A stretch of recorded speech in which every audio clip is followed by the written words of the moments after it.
So, guys, I love Christmas time. I got to be honest with you. I've always loved it. I know that's not the case for everyone. For some people, this is a really difficult time of year. But I just have so many good memories associated with it as a kid. So when it gets this season, like I'm ready. Come the end of Halloween, like it's like awesome.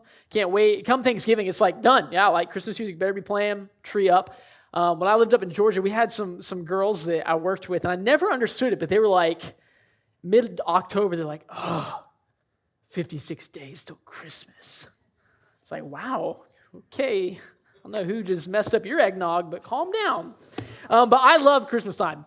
I think it's fun. The lights, the change in temperature down here in Florida is sometimes kind of nice. But guys, very excited for this coming week and being able to celebrate Christmas together.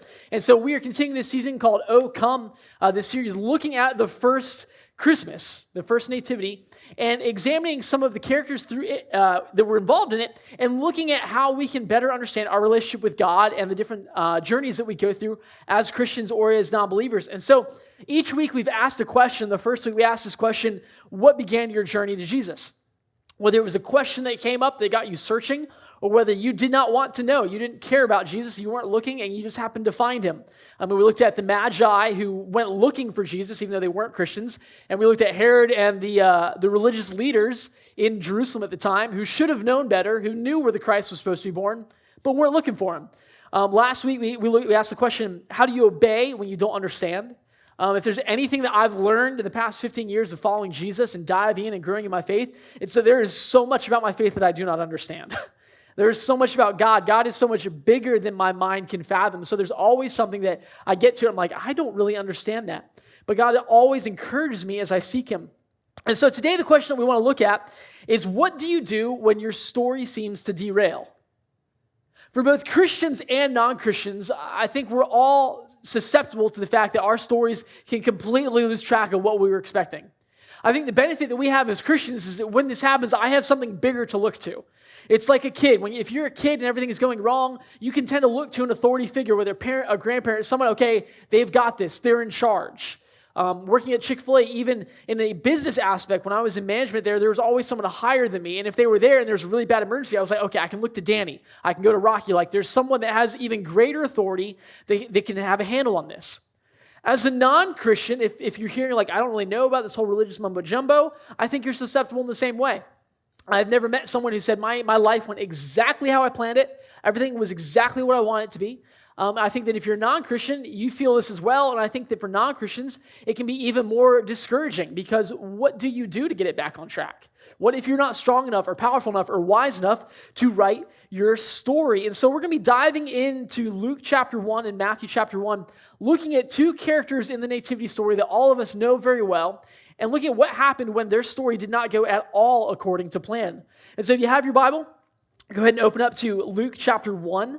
We're going to be looking at Mary and Joseph today. And so we know the story of Mary and Joseph. They're not new stories.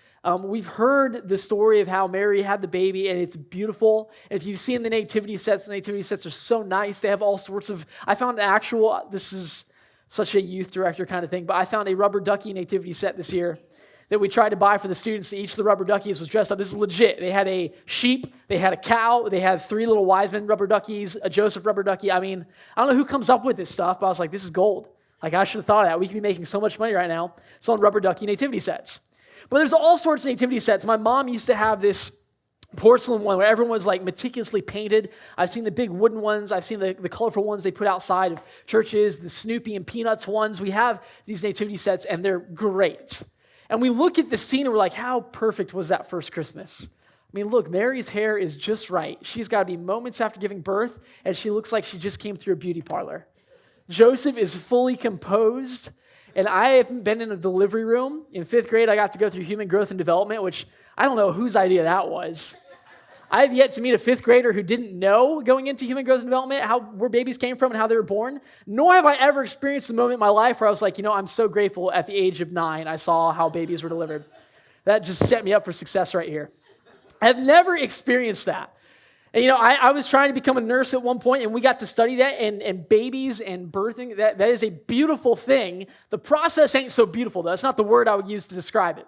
As we watched movies and looked at pictures, I was like, beauty is like the last word I'm picking for this right here. And so we look at these nativity sets and we're like, man, this is very realistic, right?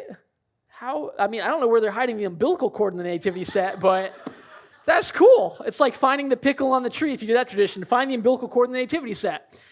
But we're looking at this story because our tendency is to focus on the narrative and the tradition behind that first Christmas. They're gathered together in this beautiful, kind of homey barn. The wise men are there kneeling, offering gifts to baby Jesus. The shepherds have come.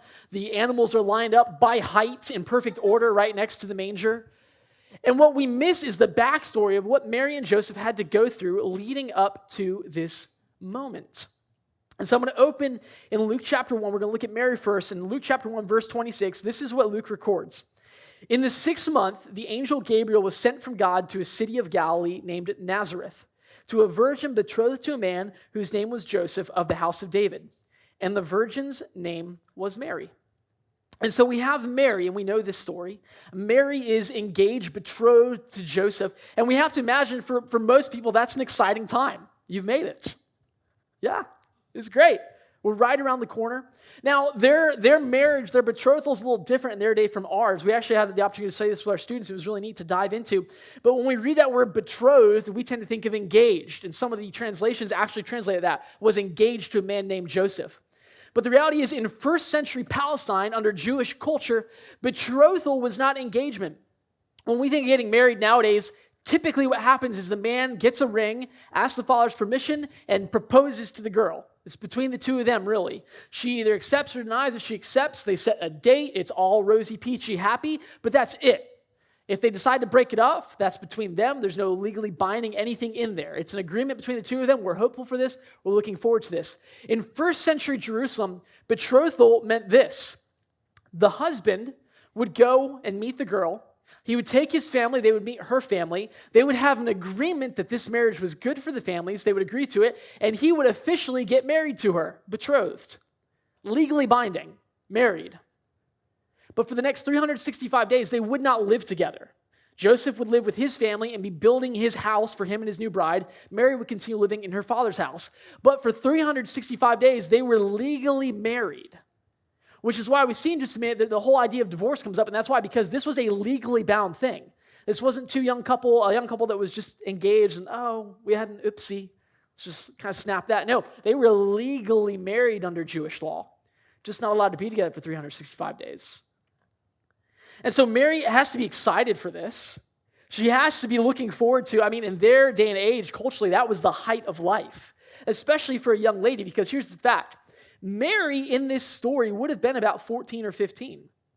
Mary was not in her 20s. She wasn't established. The life expectancy was much lower, and culturally, girls got engaged and married in their mid-teens.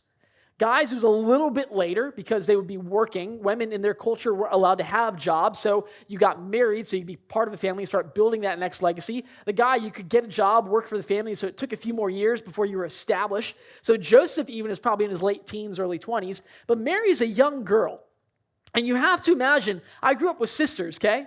And I love my sisters, and they did the typical girl thing. They dreamed about their wedding. They didn't do the whole cutout thing and scrapbook it and Justin Timberlake's face on the page and all that stuff. But they had this idea of marriage. They knew what they wanted. They were picking out colors and stuff at a young age. And Mary, being a girl, is probably the same way. She is probably imagining what this marriage will look like. She's imagining what it means to step into womanhood, because that's what marriage would have meant in their culture. She is officially a woman. She has arrived. And this is also securing her future. As a woman unable to work, the only way that she's going to survive outside her family's house is to have a husband who can provide for her and kids one day that can take over and provide for her. That is her only hope of succeeding in life. To be by herself the rest of her life means that eventually she's going to be alone and old, and she's just going to die. She's going to be a beggar. So Mary, 14, 15-year-old Mary, excited about marriage. She's stoked. She's got Joseph. Everyone knows Joseph. He's that hunk of a carpenter, which a lot of scholars believe that the carpentry we think of in this book is not working with wood, it's working with stones. So Joseph and Jesus are probably jacked. And so you've got Jason Momoa coming to propose to Mary. This young Jewish girl is beside herself. It's great.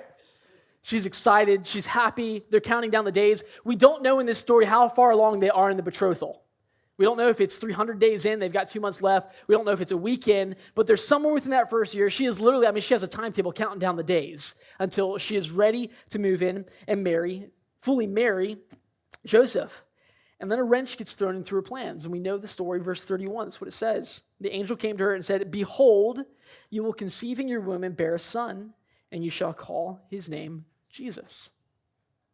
That's a little awkward. Because Mary understands that what Gabriel is implying here is that she's going to get pregnant before she moves in and knows Joseph. She even asks that question, "How can that be since I've never known a man?" And he says, "The Holy Spirit will come upon you. This will be God's son, God's child." And so I'm going to leave the story right there, because the way that Gabriel talks to Mary, we get the impression that Mary is allowed to respond. Mary is not forced into this. We don't often see God coming to people and forcing them into something. We do see God coming and saying, "Hey, this is what's best. This is what I decree. This is what I command, but it's you whether or not you want to follow it." And in the same way, the way that Gabriel talks to Mary, we see her response, that she is allowed to respond whether she agrees to this. But I'm going to table that for a minute. I'm going to flip over to Joseph, because again, it takes two, typically, to have a family. And so Joseph, in the same way, culturally be very excited. He's reached this point. He proposed to the girl. She said yes. She didn't get freaked out by his family. She's ready. And so Joseph, we see, is a good man in just a minute. And Joseph has got to be excited. The cultural pressure was on him as well, because for men, if you did not get married and have kids, you were kind of embarrassed. That was kind of like a shameful thing about you. Well, there must be something weird with him that no girl would want to marry him, that he doesn't have a family. That's odd. That's gross. What is going on there? And so Joseph, much like Mary, will be feeling this cultural pressure to come in and be engaged and have a family. And so he proposes. The families agree. They're at the betrothal period. He's like, yes, 365 days. Yeah. And he's stoked. And then he finds word that Mary's pregnant. And when he confronts her, he gets this excuse. "Oh, the Lord got me pregnant." Yeah, it's great. The Lord got you pregnant. And we read this story and skip right to the nativity, and we're like, such a beautiful picture. Joseph adopting Jesus. What we miss is that awkward moment when Mary must have either hopefully she confronted Joseph. Hopefully she didn't just show up and he's like, "You're looking a little chubby today, Mary." But he would have known regardless, one way or the other, and he is faced with that reality. The baby's not mine. I know that without a doubt. She's giving me some crazy story about the Lord got her pregnant, gave her this baby, but the baby's not mine. And immediately we would see Joseph's story start to fall apart, because he'd had it figured out. He had a good job that provided for him. He was taking over the family industry. He was taking in this beautiful young Jewish girl. He's going to marry her, have a wife, have kids. They'd grow old together. The picture would be perfect. White picket fence, 2.5 little Jewish babies playing dreidel in the yard. It would just be awesome. And then Mary is pregnant with a baby that's not his. And that whole story it goes out the window. And what we see is really interesting about Joseph, because the penalty for becoming pregnant out of wedlock was very severe in their day. We read this story right here and we think, oh, the penalty's not quite as bad as it used to be. But actually, the law from Deuteronomy 22 said that if a woman was pregnant out of wedlock, whether she was betrothed, fully married, before marriage, if she got pregnant and it wasn't the husband's, the penalty was stoning. Meaning they would drag her before the city so the city would know, kind of like public, hey, everyone knows she's an adulteress, and they would stone her to death. That was the penalty. Now, in this day and age, as far as we can tell from historical documents, they didn't practice that quite as frequently as they did beforehand. And so there were two other options when it came to a woman who was an adulteress and was betrothed like this. She could be divorced, and the typical way to divorce was you brought her before the city council, which would have been the elders of the city, and whoever else wanted to show up. It was a public affair. And Joseph would have very formally declared, we are annulling this marriage because she's an adulteress, she's cheated on me, she's pregnant with someone else's baby, and this marriage will not last. The city officials would have heard his case, would have looked at Mary and been like, that's fair, signed the document, and the whole town now knows that Mary is an adulteress for the rest of her life. Now, the third option was this. In their day and age, you could get a divorce privately if you found two witnesses. And so we see this is what Joseph decides to do in the book of Matthew, verse 19. Her husband Joseph, being a just man and unwilling to put her to shame, resolved to divorce her quietly. And what that means is he was going to take Mary. He was going to go before the two witnesses and say, hey, here's the deal. Something's come up. This marriage can't stand anymore. We need to end this. And much like having a notary, these two witnesses would have been there and say, okay, you assent. Okay, you assent. Awesome. The marriage is null and void. You're good to go. Now, the reality is living in a town like Nazareth. Nazareth was not like a village. The Greek doesn't actually have a word to describe like a town like Nazareth is, but it would have been a little bit bigger, still small though, to where everyone would know one another. And so regardless how he divorces her, everyone's going to find out that Mary was pregnant and it wasn't Joseph's. Joseph is just trying to forestall that as much as possible to protect Mary's reputation. And so he's like, I'm going to go divorce her quietly. I'm going to be honorable about this. We don't know why he's considered just. Scripture never tells us. Scripture never tells us why Mary was found with favor, but we do see that Joseph is a good man. Just not wanting to embarrass and humiliate Mary, he decides to divorce her quietly. Now, you'd think Joseph would be fully justified to do the opposite in this. We were married, it was all set, and she got pregnant with another dude's baby. I don't want people thinking that I'm some loser, that my wife didn't want to stay with me. I'm going to let everyone know that she cheated before we even had a chance to come together. I'm going to know that, I'm going to have them know I'm the victim here.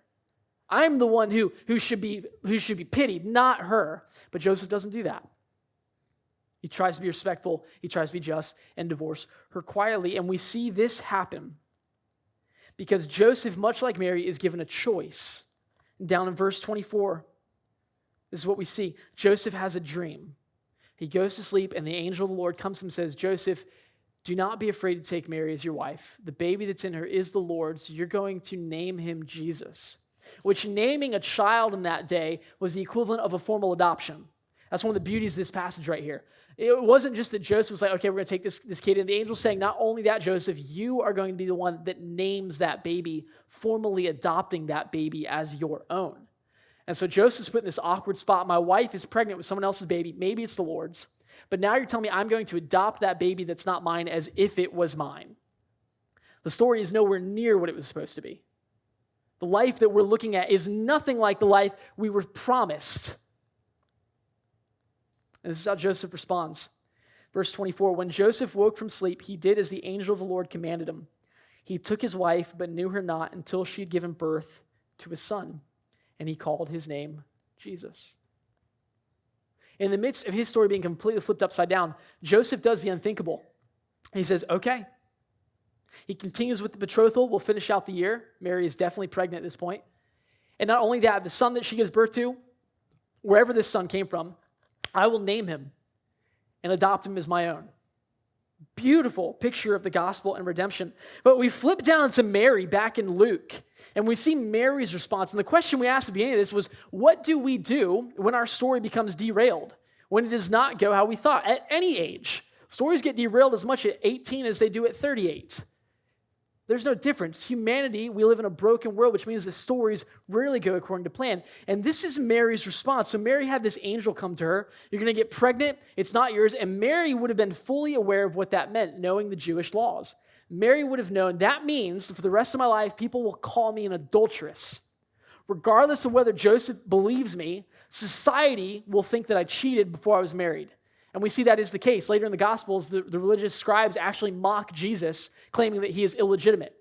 They knew his family history. They knew the questionable nature about how he was born. So for the rest of their lives, Mary and Joseph are known as that family. Maybe Joseph just wasn't desirable enough. Mary just couldn't wait.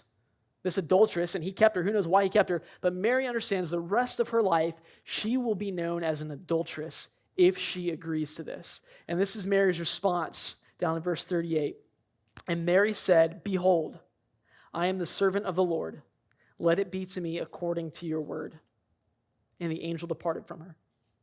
Now, if you're anything like me, in deep moments of my life, I cry out to God. I'm like, God, I need you to show me. And I typically want the burning bush. I need a sign that is unquestionable, like there's no other way to explain it, and I need it to be directly from God. I need to hear God's booming voice tell me what it is. In both these cases, they don't get spoken to by God.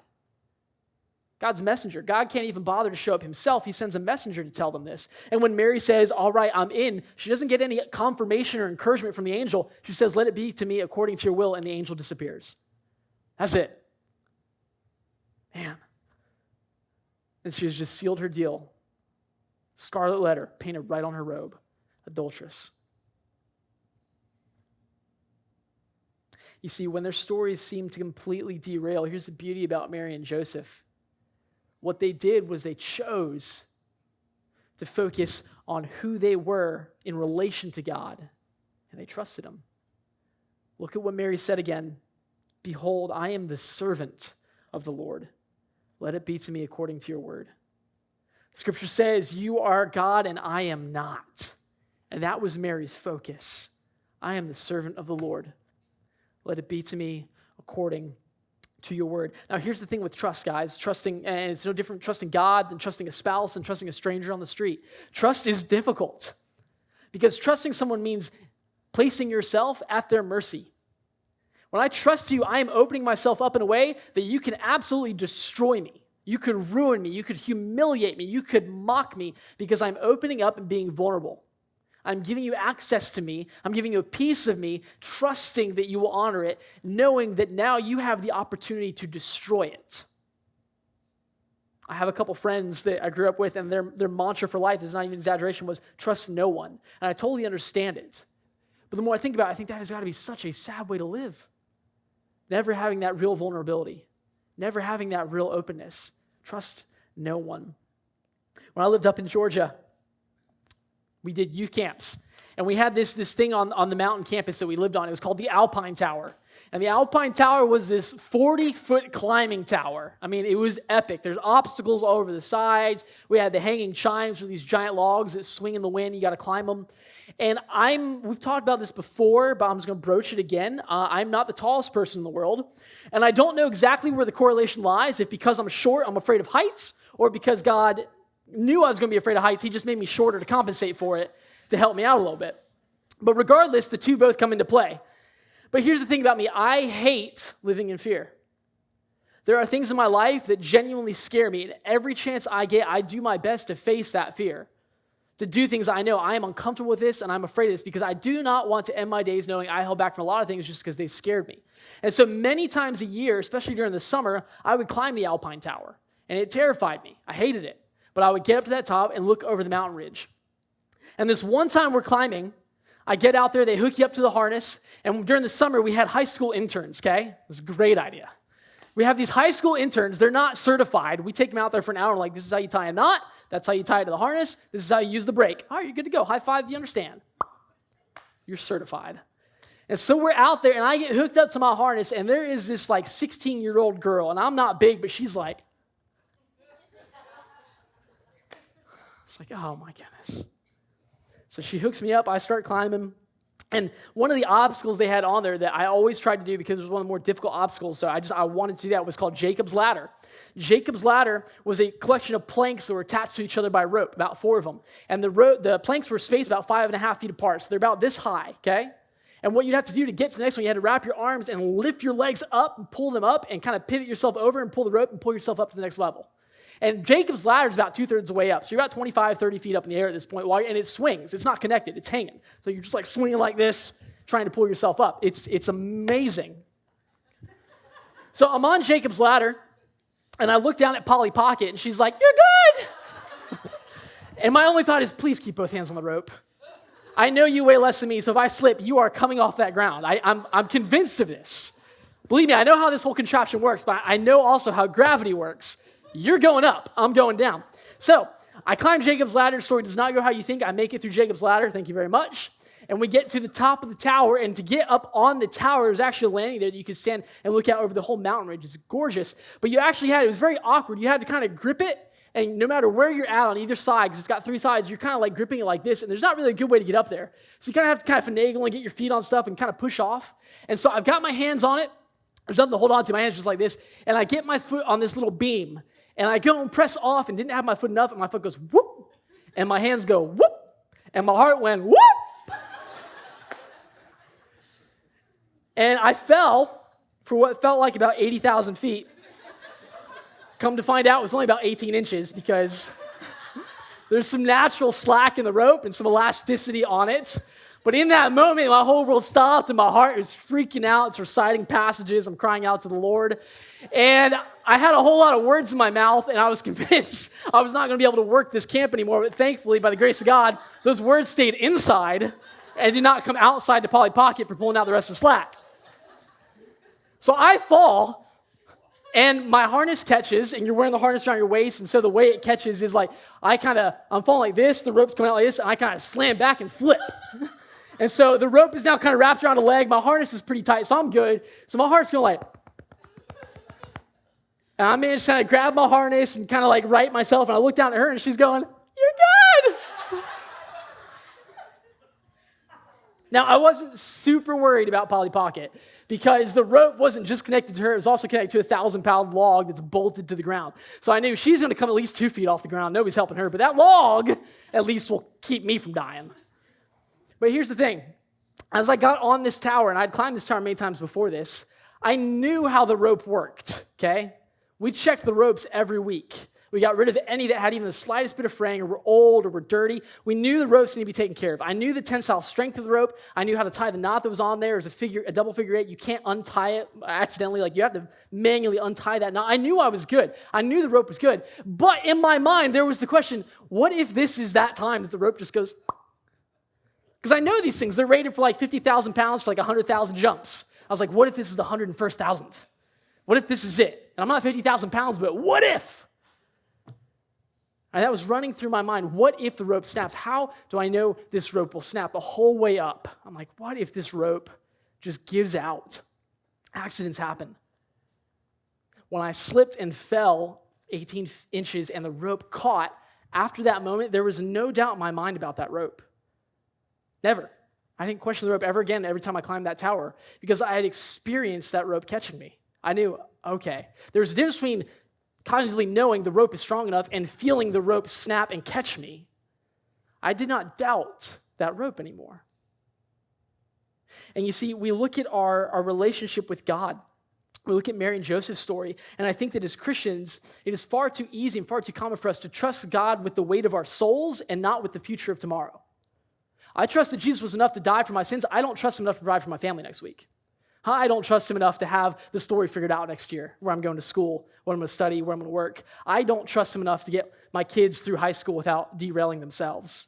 Yeah, he saved us for eternity from the weight of our sins, but he's not, I don't know that he's going to get us through this year. And I look at Mary and Joseph, and I look specifically at how Mary responds, because it cost them a lot to have their stories ripped out and to have this possibly new story. It cost them a lot to do that. And yet I look at Mary's response. Behold, I am the servant of the Lord. Let it be to me according to your word. And so here's the thing I want to leave you guys with. A lack of trust doesn't derail God's plan. We see in these passages that Mary and Joseph had the opportunity to respond. Had Mary said, you know what? Not about it. I know how my life's supposed to look. I have it mapped out. I have the scrapbook for my wedding done. This is what my life's going to look like.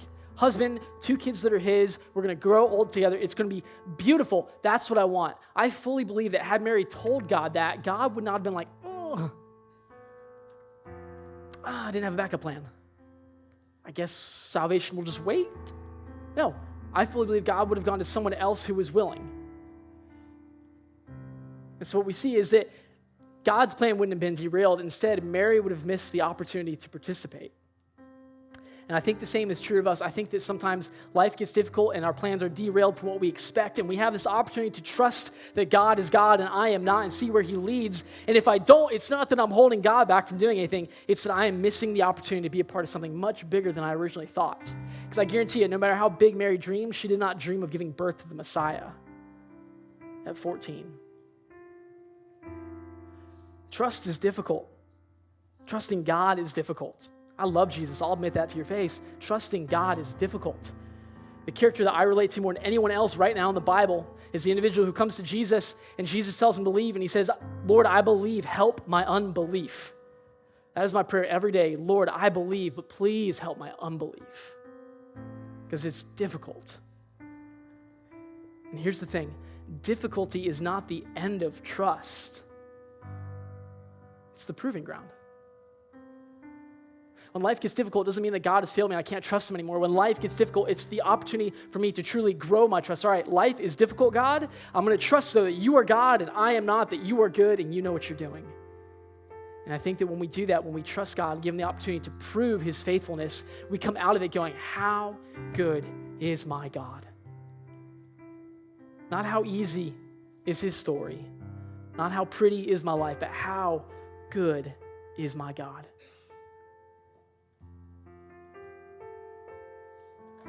Fast forward to the end of Mary's day, she was there at the cross watching Jesus die.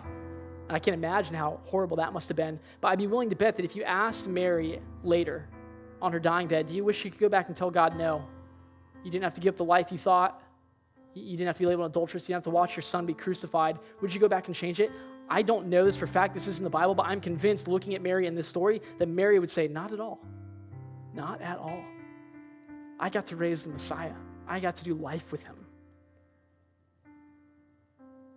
And so this Christmas, when life is difficult, my encouragement is to remember, much like Mary, our relationship to God.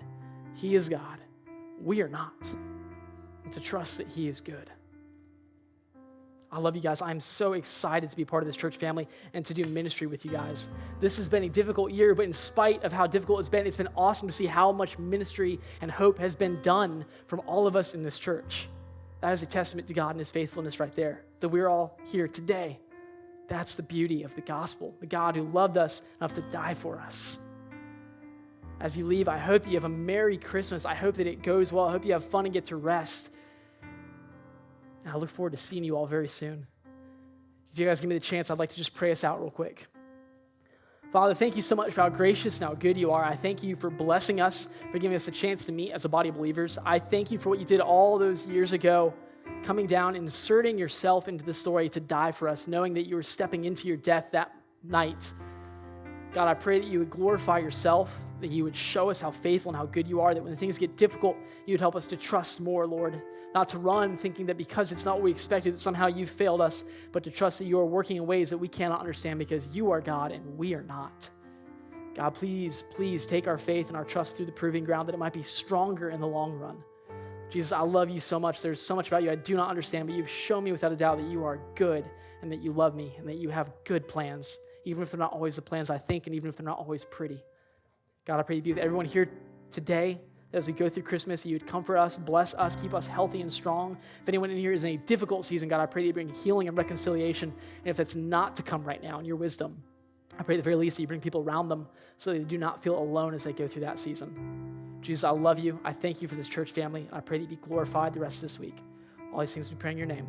Amen.